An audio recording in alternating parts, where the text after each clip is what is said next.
देश में इस समय यूसीसी का मुद्दा गर्म है। सरकार ने आम जनता से उसकी राय मांगी है, उसके मन की बात जानने का प्रयास किया है। यूनिफॉर्म सिविल कोड के अंतर्गत सरकार एक देश एक कानून को लाना चाहती है।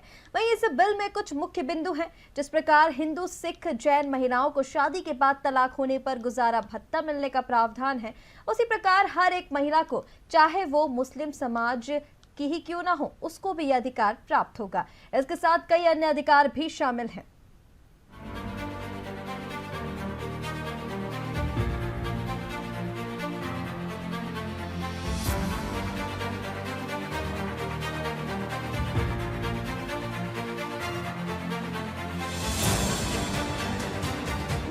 यानी यूनिफॉर्म सिविल कोड जो सरकार लागू करना चाहती है, जिसके अंतर्गत एक देश एक कानून लागू किया जाएगा। इस बिल के आने से सभी को समानता का अधिकार दिया जाएगा। जैसे हर एक महिला पुरुष की शादी के लिए एक आयु निश्चित की जाएगी, चाहे वह किसी भी धर्म या समाज की हो। हर एक महिला को उसके माता पिता की संपत्ति में समान अधिकार मिलेगा।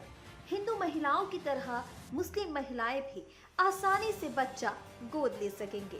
साथ ही किसी भी पुरुष का एक से अधिक विवाह करना गैर कानूनी होगा। वहीं इस बिल को लेकर सरकार ने आम जनता की राय भी मांगी है। आइए देखते हैं कि जनता में किसकी क्या राय है।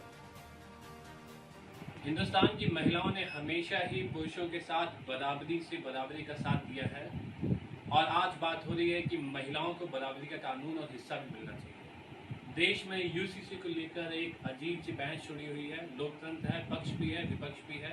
जानते हैं आज आम जनमानस की बहादुर बेटियों की क्या राय है, वो क्या चाहती हैं और यूसीसी के बारे में उनकी क्या जानकारी है। जी, आप क्या कहेंगे?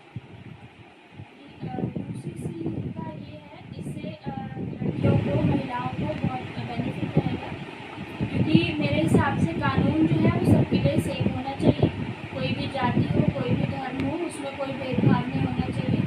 जो एजुकेशन मुस्लिम्स के लिए है, चाहे एजुकेशन का हो या किसी भी तरीके का अधिकार हो, वो सबको सेम होना चाहिए। मैडम ने एक बहुत अच्छी बात कही कि कानून सेम होना चाहिए, किसी भी प्रकार का पक्षपात नहीं होना चाहिए। कुछ लोगों को इस चीज़ से बहुत एतराज़ है, इस पर आप क्या कहना चाहिए? इसका मैं विरोध करती हूँ कि मुस्लिम का कानून अलग होना चाहिए, हिंदू का कानून अलग होना चाहिए। मुस्लिम को छूट है कि वो 3 शादियाँ कर सकते हैं, 4 शादियाँ कर सकते हैं, जब चाहें तो वो तलाक दे सकते हैं। ठीक है, ऐसा नहीं होना चाहिए बिल्कुल भी। जो कानून हिंदुओं में सब, मतलब कानून सबके लिए एक होना चाहिए। ऐसा नहीं है कि हिंदू एक ही शादी कर सकता है और मुस्लिम कई शादियाँ कर सकते हैं। सबको समानता का अधिकार मिलना चाहिए।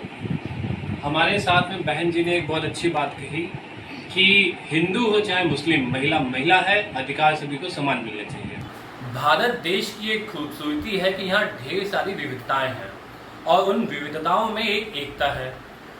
सरकार के मन की बात हम जानते हैं, उन्होंने यूसीसी पर जनता के मन की बात जाननी चाहिए। आइए उस पर बात करते हैं। हमारे साथ जी, आप देखिए, हम जिस देश में रहते हैं और इस देश में जिस तरीके से आज राजनीतिक माहौल चल रहा है और मुझे तो ये सीधे सीधे तौर पर लग रहा है कि जो 2024 का चुनाव आने वाला है उसमें भाजपा द्वारा छोड़ा गया एक सरूखा है। चूँकि अभी जनता के सामने जब तक ड्राफ्ट नहीं आ पाता है इसका और जनता उसके बारे में नहीं जानती है, तभी आप कोई भी राय तभी दे सकता है अच्छी तरीके से। यूसीसी का मुद्दा काफ़ी पुराना है, इससे पहले भी इसको लागू होने की राय और बात और चर्चाएं चल चुकी हैं। इस पर आप क्या कहेंगे? देखिए, जो सरकारें आती हैं और सरकारों का ये नैतिक दायित्व होता है कि जनता के हित में अगर यूसीसी का ड्राफ्ट जब पिछली भी सरकार अगर लाई होती, जनता के हित में रखा होता, तो निश्चित तौर पे जनता की राय के आधार पे और सदन में पास होता और जनता के हित में लागू होता। आज हमारे साथ एक कॉलेज के प्रबंधक हैं जो कि समाज में संदेश देने के और कई विषयों पे भ्रम को दूर करने का नैतिक काम ही करते हैं। आइए जानते हैं उनकी यूसीसी के बारे में क्या राय है और वो क्या जानकारी रखते हैं।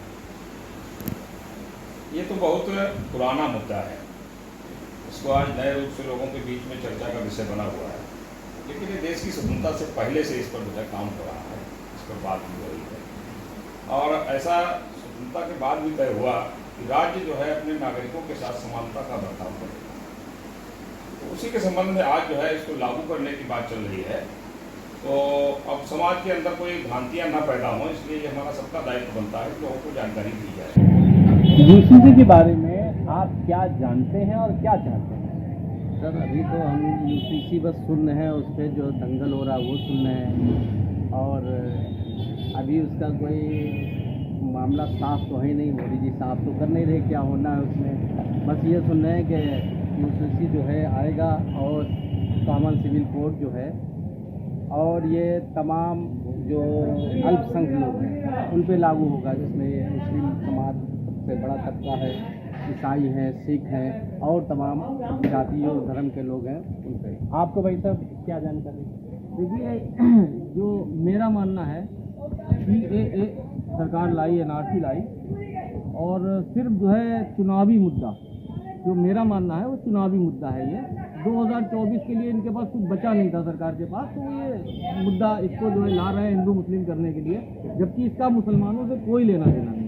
तो भारतीय जनता पार्टी में जिला मंत्री हूँ अल्पसंख्यक मोर्चे का, और ये जो कानून बना है हमको जानना चाहिए पहले, मतलब ये सब क्या है, कानून बनाया क्यों जाता है, किस चीज़ के लिए बनाया जाता है, और कानून में कौन कौन सी चीज़ें होती हैं, उसके बाद में जनता को अपनी राय देनी चाहिए। आज हम चीज़ समझते नहीं हैं, तमाम ऐसी चीज़ें पेश कर देते हैं जो हमारे लिए अच्छी होती है वो खराब साबित होती है। हमारी सरकार ने महिलाओं के लिए सदैव अच्छा काम किया है।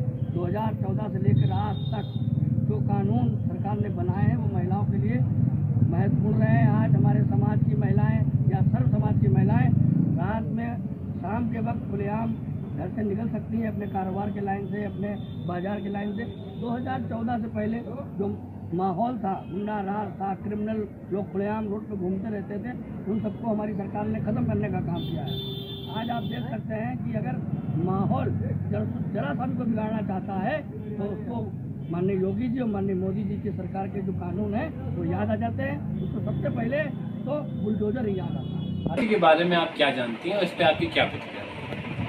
UCC means uniform civil code. ना यूनिफॉर्म सिविल कोड का मतलब है एक लॉ जो भी यहाँ का बाशिंदा है, इंडिया का जो यहाँ का रहने वाला है, उसके लिए वो कोई भी बंदा हो, सबके लिए एक बराबर लॉ हो, सबके लिए यूनिफॉर्मिटी हो। उसमें ये नहीं कि किसी को ज़्यादा विवाह करने का अधिकार। आप एक देश और एक कानून की बात कर रही हैं। कुछ लोगों का कहना है जब संविधान है, सारा कानून है, तो अचानक से इस नए कानून की क्या आवश्यकता पड़ गई? कानून की तो बहुत पुराने से आवश्यकता थी और इस पर विचार और मंथन भी चल रहा था। मैं तो इसके लिए बीजेपी को बधाई दूंगी कि उनके अंदर इतने गट्स रहे, उतनी मानसिक उन्होंने अपनी शक्ति दिखाई कि उन्होंने इसको प्रायोरिटी पे लेकर के और यूनिफॉर्म सिविल कोड को पूरे देश में लागू करने की बात की। देखिए, सबसे पहले तो मैं ये बताना चाहूँगी कि यूसीसी जो बिल है ये कोई आज का नहीं है, ये बहुत पुराना है, इसे भाजपा बहुत समय से लाना चाहती है। उसके बाद मैं ये कहना चाहूँगी कि किसी भी समुदाय के लोगों को किसी भी योजना से वंचित कभी रखा ही नहीं गया। जब से हमारी सरकार आई है, भाजपा सरकार, तब से चाहे आप देखिए राशन हो, चाहे आप देखिए कि मतलब किसी तरीके का कोई भी जो योजनाएं हैं वो सबको कोई भेदभाव नहीं किया जाता है। और आप सबसे बड़ी चीज देखिए कि जो मैं देखती हूँ कि लोग फैला रहे हैं कि मुस्लिम समुदाय को बिल्कुल अलग कर दिया गया, जबकि अगर आप देखेंगे तो सबसे पहले मुस्लिम महिलाओं के लिए ही इतना बड़ा कदम उठाया गया 3 तलाक पे रोक। ये 3 तलाक जो होती थी तो वो उससे कितने घर खराब हो जाते थे। तो ये बहुत बड़ा मुस्लिम समुदाय की महिलाओं के लिए आप कहिए कि बहुत बड़ा तोहफा, ये नया एक जीवन के तौर पे जानते हैं कि आपकी क्या राय है यूसीसी के बारे में, आप क्या जानते हैं, क्या कहें? सभी को नमस्कार। जैसा कि समान नागरिक संहिता बिल जो आने वाला है, यह हमारे समाज और हमारे देश और भारत के लिए बहुत ही अच्छा है, क्योंकि इसमें जाति पंथ भेदभाव से उनके अधिकार होंगे और सभी को समान अधिकार मिलेगा। आप क्या कहना चाहेंगे? सभी को नमस्कार। जो ये समान नागरिकता बिल आ रहा है, इससे मैं पूर्णतः संतुष्ट हूँ और समाज के लिए बहुत ही अच्छी चीज़ है कि सभी को समान अधिकार मिलेगा। और विशेषकर मुस्लिम लॉ बोर्ड जो है, उनकी महिलाओं को तलाक के बाद जो है भरण पोषण के लिए कुछ नहीं मिलता है। तो ये बहुत अच्छी चीज़ होगी कि उनका जीवन यापन कैसे होगा, इसके लिए हमारी सरकार सोच रही है, तो बहुत अच्छा सोच रही है। जी आप मैं सुनीता देवी। जी, तो यूसीसी के बारे में आप क्या जानती हैं और क्या जानती यूसीसी कॉमन सिविल कोड है और बीजेपी सरकार ऐसे नियम लागू करती है जिसका कोई फायदा नहीं होता है। उन्होंने 370 धारा कश्मीर से हटाकर क्या फायदा कर लिया? अच्छा, यूसीसी में ये है कि हिंदू महिलाओं को जैसे अधिकार प्राप्त हैं शादी के बाद भत्ते के या बच्चा अडॉप्ट करने के, ऐसे ही अधिकार मुस्लिम महिलाओं को भी प्राप्त होंगे। प्लस उनको अपने पिता की संपत्ति में हिस्सा मिलेगा